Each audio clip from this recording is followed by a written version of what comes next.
Ei, deixa eu te contar uma coisa. Tá tudo bem desacelerar um pouco. Tá tudo bem ter dias que você faz as coisas um pouquinho mais devagar. O importante é você fazer o que precisa ser feito. Um dia de cada vez caminhando pela palavra de Deus com reflexão, propósito e vida real. Seja muito bem-vindo ao Bíblia 365 na prática. Hoje é o dia 201 da nossa jornada, dia 20 de julho, e seguindo o nosso cronograma, os textos de hoje são Juízes, capítulo 3, Atos, capítulo 7, Jeremias 16 e Marcos, capítulo 2. Abra o seu coração, prepare o seu secreto. Se esse programa tem feito sentido, siga nas plataformas e compartilhe com alguém que você sabe que precisa dessa palavra hoje. E sem mais delongas, Juízes, capítulo 3. Começa respondendo por que Deus permitiu que alguns povos permanecessem na terra. Essas nações ficaram para provar Israel e para ensinar uma nova geração a guerrear, pois eles não sabiam. Deus realmente nos ensina na prática. Há lições que não são aprendidas apenas ouvindo, mas enfrentando batalhas. O Senhor não desperdiça circunstâncias difíceis. Ele as transforma em escolas de dependência, perseverança e maturidade. Porém, nesse capítulo, vemos que Israel falhou na prova. Em vez de influenciar os povos, foi influenciado por eles. Casou-se com eles e passou a servir os seus deuses. O primeiro ciclo dos juízes aparece de forma muito clara. O povo esqueceu-se do Senhor, fez o que era mal aos seus olhos e serviu os Baalins. A ira de Deus não foi um impulso descontrolado, mas foi uma resposta santa de quem vê a sua aliança sendo desprezada. Israel ficou 8 anos debaixo de opressão, até que finalmente clamou ao Senhor. Então, na mesma hora, Deus levantou Otiniel, e a Bíblia diz que o Espírito do Senhor veio sobre ele. A libertação não começou da força humana, mas do Espírito. E a Bíblia vai dizer que eles viveram em paz por 40 anos. Infelizmente, assim que Otiniel morreu, Israel voltou ao mesmo caminho e o ciclo se repetiu. E então foram mais 18 anos de opressão, até que novamente o povo clamou e imediatamente Deus levantou Eude. Depois da vitória, a terra teve paz por mais 80 anos, o maior período registrado até aquele momento. O grande ensinamento desse capítulo é que Deus continua respondendo imediatamente ao arrependimento, mas também nos alerta sobre o perigo de viver apenas nesse ciclo: pecar, sofrer, clamar, ser restaurado, voltar ao pecado. O desejo de Deus nunca foi que Israel apenas experimentasse libertações repetidas, mas que permanecesse em comunhão com Ele. Isso aponta direto para Cristo, o nosso verdadeiro libertador. Não veio apenas quebrar correntes de opressão, mas libertar o coração da raiz do pecado, produzindo uma obediência que nasce em nós do amor e não apenas do desespero. Partindo agora para Atos, capítulo 7. Fala sobre a defesa de Estevão. É um passeio por toda a história da salvação. Em vez de simplesmente negar as falsas testemunhas, ele mostra que Deus nunca esteve limitado a um lugar específico, nem deixou de agir antes da construção do templo. Deus apareceu a Abraão na Mesopotâmia, esteve com José no Egito, falou com Moisés no deserto, acompanhou o povo por toda a caminhada. Estevão demonstra que aqueles líderes conheciam a história, mas não haviam compreendido o Deus que conduzia essa história.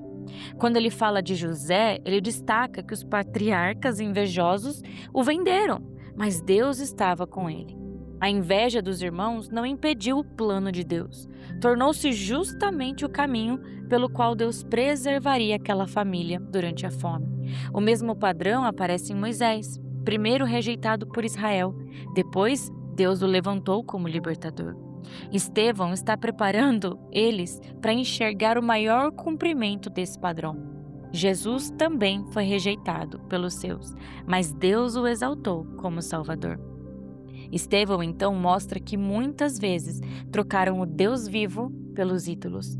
Vocês sempre resistem ao Espírito Santo, ele diz. E isso é forte. Eles não estavam apenas repetindo erros históricos, estavam repetindo o mesmo coração rebelde dos seus antepassados.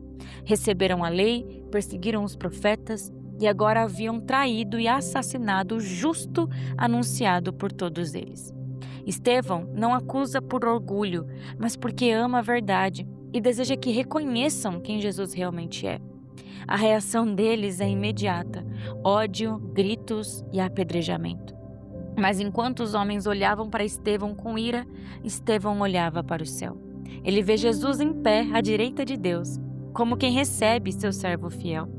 Enquanto os homens o condenavam, o céu o honrava. O evangelho já havia transformado completamente Estevão. Em vez de pedir vingança, ele intercede. E Lucas faz questão de mencionar um jovem chamado Saulo que assistia aquela cena.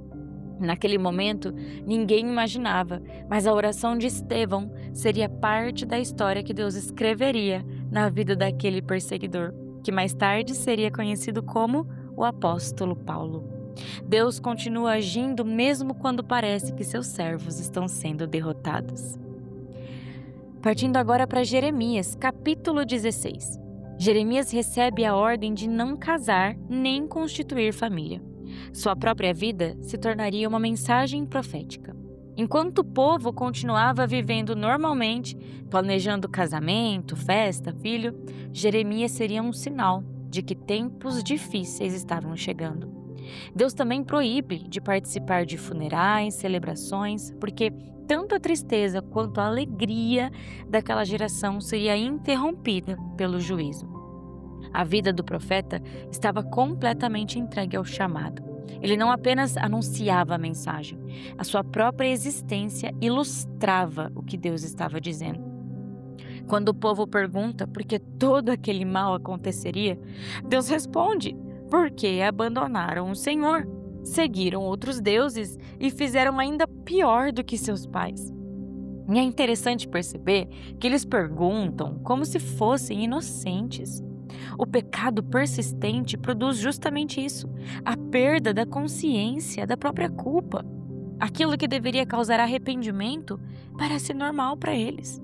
Eles insistiram tanto em servir outros deuses que agora viveriam entre nações estrangeiras, experimentando o resultado das próprias escolhas. Mas no meio desse anúncio pesado surge uma promessa. Deus diz que virá um tempo em que sua nova libertação será grandiosa. Ele reunirá seu povo das terras para onde foi disperso e os trará de volta. O juízo de Deus nunca é o último capítulo para aqueles que se voltam para Ele.